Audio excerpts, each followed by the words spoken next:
Você lembra do caso do homem que acordou na Praça da Sé, no centro de São Paulo, e não se lembrava de nada, nem do próprio nome, nem de onde veio? Nós mostramos esse caso aqui ontem e mostramos em primeira mão a foto do John. Assim ele foi apelidado. Era chamado de John. A gente mostrou a foto, minutos depois tocou o nosso telefone. Pessoas que estavam assistindo o Balanço Geral e conhecem o Pedro. Assim que a gente mostrou a foto dele, um amigo reconheceu. É o português Pedro. Ele é de Portugal. Quando ele falava, ele tinha um sotaque que as pessoas não estavam identificando. Algumas pessoas achavam que ele era do Sul, outras pessoas achavam que ele era do Rio. E segundo esse amigo, o Eli, Pedro é um homem que vem sempre ao Brasil, pelo menos 2 vezes por ano. Pedro mora na Austrália, mas a família toda dele vive em Lisboa. E o Pedro está numa unidade de saúde aqui na Barra Funda, na zona oeste de São Paulo. Eu não sei por que cargas d'água as pessoas que estão em volta do Pedro estão blindando o Pedro de uma maneira. Acho tudo isso muito estranho. Depois que a gente exibiu a reportagem aqui, quantas informações novas chegaram. Inclusive hoje, o pessoal da Record Europa está colocando no ar as imagens do Pedro para que a família dele lá o reconheça. Isso é prestação de serviço internacional, é ajudar essa pessoa internacionalmente. Mas as pessoas que estão cercando o Pedro agora, inclusive tem gente da Secretaria de Saúde, diz que ele não pode dar entrevista, ameaçaram, inclusive algumas pessoas trabalhando, olha, se falar, se passar informação. Eu não entendi por quê. Alguém tá com alguma preocupação aí extra. Porque ele estava super afim de falar, inclusive mencionou isso para a nossa reportagem. Ele até está agradecido, porque o que nós fizemos ontem fez com que esses amigos aparecessem. E esse amigo, o Eli, o Pedro estava com o Eli em fevereiro e o Pedro disse ao Eli que foi assaltado. O Eli, inclusive, ajudou o Pedro. Em março, o Pedro se despediu do amigo dizendo que ia voltar a Portugal. E não deu mais notícias, então ele achou que ele tinha ido, mas não conversaram mais. E agora os amigos o encontraram assim, totalmente sem memória. O caso ainda é um grande mistério. O Maurílio Goldner vai trazer a reportagem especial para a gente, trazendo mais informações sobre Pedro. Vamos lá. Pedro, e agora? Você está indo aonde? Onde é que é, doutor? Sem memória, mas com amigos. A história do homem que está perdido na maior cidade da América Latina começa a mudar depois de quase um mês. É que finalmente ele foi reconhecido. Ele já trabalhou, se não me engano, na Nova Zelândia ou Austrália, uma coisa assim. Qual a profissão dele? Ele é geólogo, mas ele trabalha no mundo inteiro. Ele anda o mundo inteiro? Ele anda o mundo inteiro, não tem residência fixa, ele não tem residência fixa. Parece filme. Um homem que esquece todo o seu passado. Só guarda as lembranças recentes. Eu reconheci na hora, ele não nos reconheceu, fui junto com o amigo Sérgio. Ele não nos reconheceu, mas ele tem consciência de que ele perdeu a memória, ele sabe. Ele não lembra como foi encontrado, ele não lembra de nada, mas a cognição dele está boa, ele está lendo o livro. Ele está lendo o livro, ouvindo música, a cognição está boa. Ele se alimenta e tal, mas ele não tem memória de nada passada. A memória dele está recente? Só tem a memória recente. O protagonista dessa história da vida real foi encontrado na Praça da Sé, atordoado.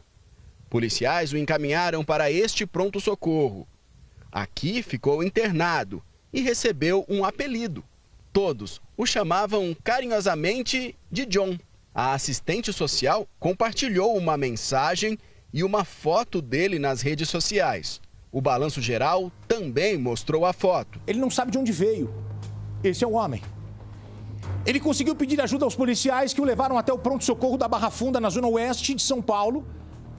Esse homem não sabe de nada do passado dele. Foi então que o Eli e os amigos desconfiaram que John era, na verdade, Pedro Duarte, um cidadão português de aproximadamente 50 anos de idade que vinha para o Brasil pelo menos 2 vezes por ano. Somos todos colegas do grupo de cinema, do grupo que assiste a mostra de cinema todo ano, em outubro.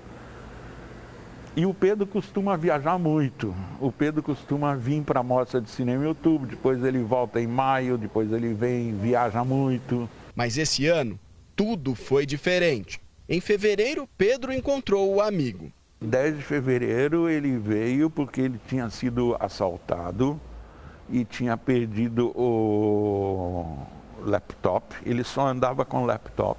Ele tinha perdido o laptop e não conseguia se comunicar com as pessoas. Então ele foi numa lan house e me mandou um e-mail perguntando se eu podia encontrar com ele para ajudar a pagar o hotel que ele tinha sido assaltado. E ele foi assaltado e levaram os documentos? Levaram documentos, levaram o laptop, levaram o dinheiro que ele tinha. Eli emprestou dinheiro. Dias depois, o português voltou.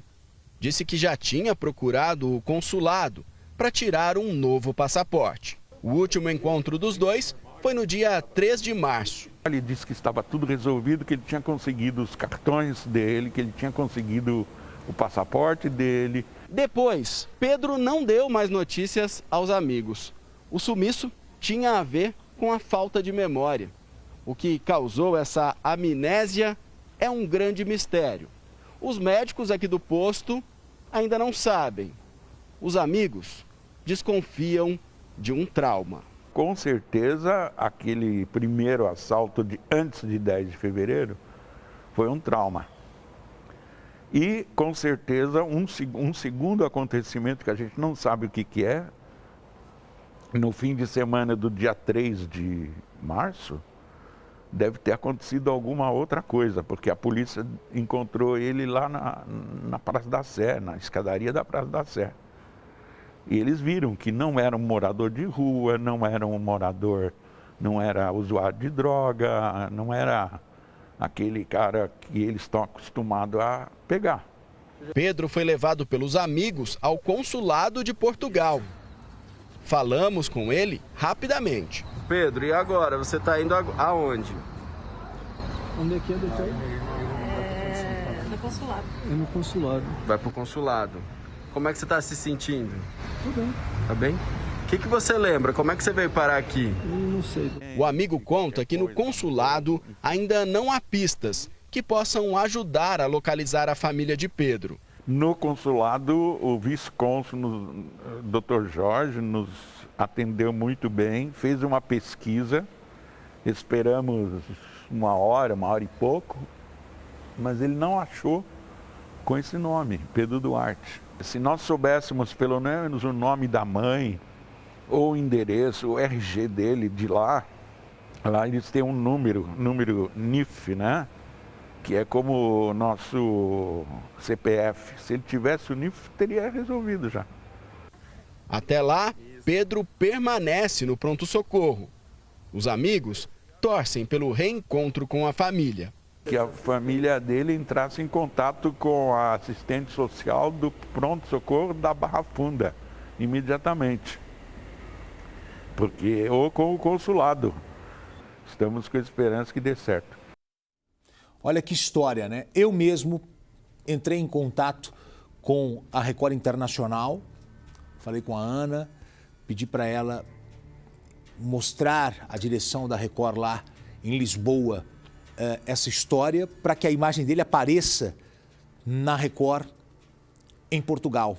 Isso está sendo feito hoje. Então, possivelmente amanhã nós teremos já novidades, porque a imagem dele agora vai aparecer no noticiário lá em Portugal, tá? Então a gente vai ter novidades da família dele. Essa é uma história que a gente está tentando ajudar de alguma maneira e é uma prestação de serviço internacional aqui. Ajudar o rapaz aí vai ser muito interessante, ajudar pessoas e usando essa estrutura que a Record tem entrando nos países. Isso é muito importante. Então vem para cá, por favor. Eu só quero falar uma coisa para vocês. Eu só não entendo a Secretaria de Saúde, que não deixa o rapaz dar entrevista. Ele está bem clinicamente, tanto é que ele sai e ele vai para o consulado, conversa com o vice-cônsul. A comunidade portuguesa é muito grande no Brasil, afinal tudo começou com os portugueses. Então, só não entendo esse posicionamento desses profissionais que agora estão blindando esse rapaz como se nós estivéssemos atrapalhando. Não, nós estamos ajudando. Ele estava inclinado a falar, gostaria de falar com a gente, de passar informações, mas as pessoas não deixam, como se ele fosse agora de propriedade do Estado. Eu lamento isso, lamento profundamente, mas respeito.